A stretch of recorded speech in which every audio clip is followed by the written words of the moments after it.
Ընտանեկան բռնությունը բազմաշերտ երևույթ է, ընդ որում յուրաքանչյուր շերտում որևէ մտահոգիչ խնդիր կա, մարդկային հոգեբանությունից, հասարակական ընկալումից, իրավական մեխանիզմներից մինչև կանխարգելիչ ու քարոզչական խնդիրներ։ Այս տեսանյութն էլ ներկայացնում ենք իբրև կանխարգելիչ ազդակ, հուսալով, որ ասելիքը կհասնի նշանակետին։ Բռնակալները ընտանիքի գլուխ կանգնած թե պետության տարբերվում են սոսկ իրենց տիրույթների ծավալով ու ստրուկների թվով։ Սեմուել Ջոնսոն։ Քաղաքակիրթ աշխարհը մերժում է բռնությունը, այն համարելով մարդկային արժանապատվությունը ոտնահարող երևույթ։ Ընդ որում վերջին հանգամանքը հավասարապես վերաբերում է թե բռնարարին, թե զոհին, իսկ երբ բռնությունը որպես կենսաձև դառնում է ընտանիքի առօրյայի բաղկացուցիչը, արդեն մարտահրավեր է ընդդեմ հասարակական առողջ մտածողության։ Պարոն Գասպարյան, ինչ է իրենից ներկայացնում ընտանեկան բռնություն ասվածը։ Ընտանեկան բռնությունը բռնության տարատեսակներից մեկն է, որը սոցիալական աջակցության մասին օրենքի համապատասխան հոդվածով սահմանվեց ընտանեկան բռնությունը որպես ընտանիքի մի անդամի կողմից մյուսի նկատմամբ հոգեբանական ցավ տառապանք պատճառելը, ֆիզիկական կամ սեռական եւ սեռական բնույթի գործողությունները եւ նյութական միջոցների խիստ վերահսկողությունը։ Բավականին թվով գրականություն նշում են նաև անտեսում է որպես ընտանեկան բռնության տարատեսակ։ Պարոն Գասպարյան, ինչպիսի տարածում ունի ընտանեկան բռնությունը Հայաստանում։ Մենք ունենք տասնյակ դեպքեր ամեն մեր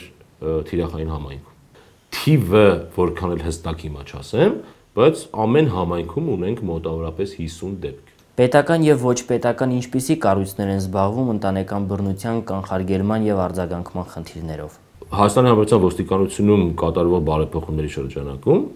քրեական հետախուզության գլխավոր վարչության մեջ գործող նախկինում անչափահասների գործերով բաժինը 2013-ի փետրվարից վերակառուցվեց վարչության եւ վերանվանվեց անչափահասների իրավունքների պաշտպանության եւ ընտանեկան բռնության կանխարգելման վարչություն։ Թերևս միակ կառույցն է Հայաստանի Հանրապետությունում, միակ գերատեսչություն, որն իր ենթակառուցվածքներում ունի ընտանեկան բռնության օգտագործում է առհասարակ ընտանեկան բռնության եզրույթ։ Համագործակցային դաշտ վերադառնամ հարցին մնացած բոլոր այն պետական ու ոչ պետական կառույցների հետ, ովքեր որևէ կերպ առնչություն ունեն բռնությանը եւ ընտանեկան բռնությանը մասնավորապես։ Եվ երկրորդ բլոկը բնականաբար այն կառույցներն են, ովքեր տրամադրում են սոցիալական ոլորտի համալիր ծառայություններ կամ ոչ համալիր, բայց որևէ աջակցություն։ Հատկապես ընդգծված է խնամակալության հոգաբարձան հանձնաժողովների դերը, ընտանիքի կանանց կամ մարզպետարաններում գործող ընտանիքի կանանց երեխաների պաշտպանության բաժինները, սոցիալական ծառայության տարածքային բաժիններն ու գործակալությունները, կարևորագույն օղակներից մեկը զբաղվածության տարածքային կենտրոնները, գումարած երեխաների խնամքի կենտրոնները բոլոր, շատ կուզեմ շեշտադրել նաև բոլոր այն հասարակական կառույցները, որոնք մեծապես ընդգրկված են, ավելին շատ հաճախ հենց կազմակերպում են ընտանեկան բռնության զոհերի աջակցության բազմաթիվ ծրագրեր։ Եվ վերջին հարցը։ Հասարակության մեջ այսպիսի կարծիք կա, որ ընտանեկան բռնությունները հատկապես տարածված են սոցիալապես անապահով ընտանիքներում։ Այս կապակցությամբ ինչ կասեք։ Դա նույնն է, որ ասենք հանցագործությունը տեղի է ունենում աղքատ ընտանիքներում, չկա նման տեսություն։ Իրականում բավականաչափ բռնության տեսակներ, սեռական, ֆիզիկական, հոգեբանական, հատկապես ֆինանսական տեսակետից վերահսկողության բռնության տեսակներ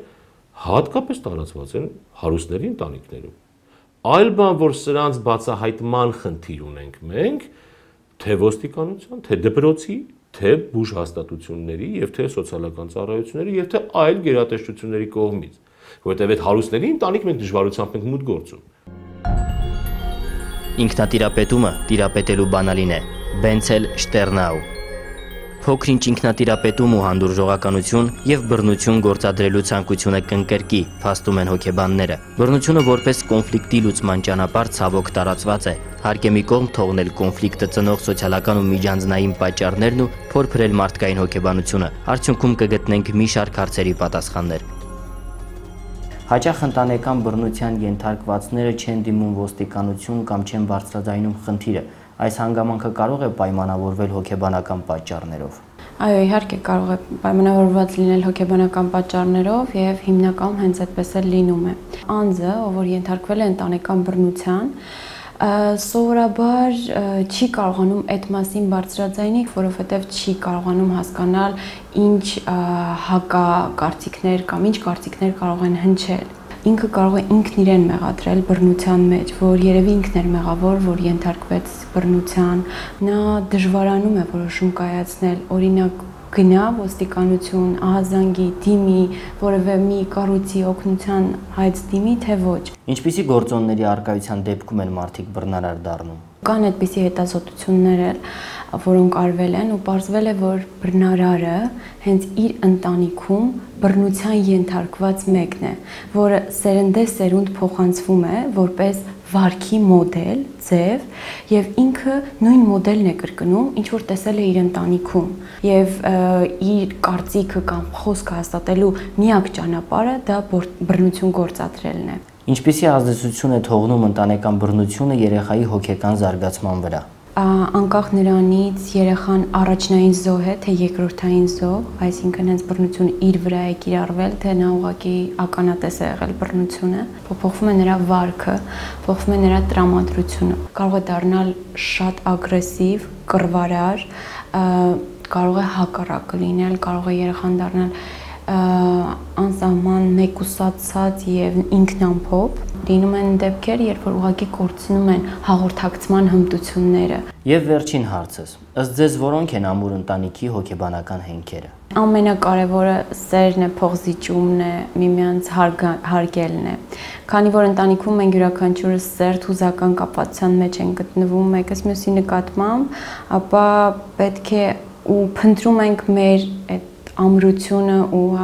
մեր հավասարակշռությունը հենց ընտանիքում, որտեղ որ պետք է լինենք հասկացված, պետք է ունենանք ապահովության զգացում ու ներդաշնակություն։ Եվ այսպիսի հոգեբանական հենքեր ունենալու դեպքում մենք չենք ունենա ընտանեկան բռնության այսպիսի շատ քանակությամբ դեպքեր, դրանք կնվազեն եւ գուցե էլ չեն լինի։ Օգնություն պարգևող ձեռքերը աղոթող շուրթերից սուրբ են։ Ռոբերտ Ինգերսոլ։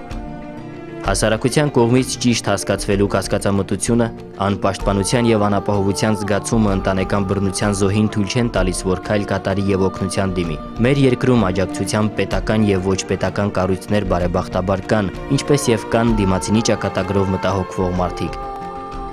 Զրուցակիցս նրանցից մեկն է։ Մենք դալիս ենք աջակցություն, հոգեբանական, իրավաբանական, սոցիալական,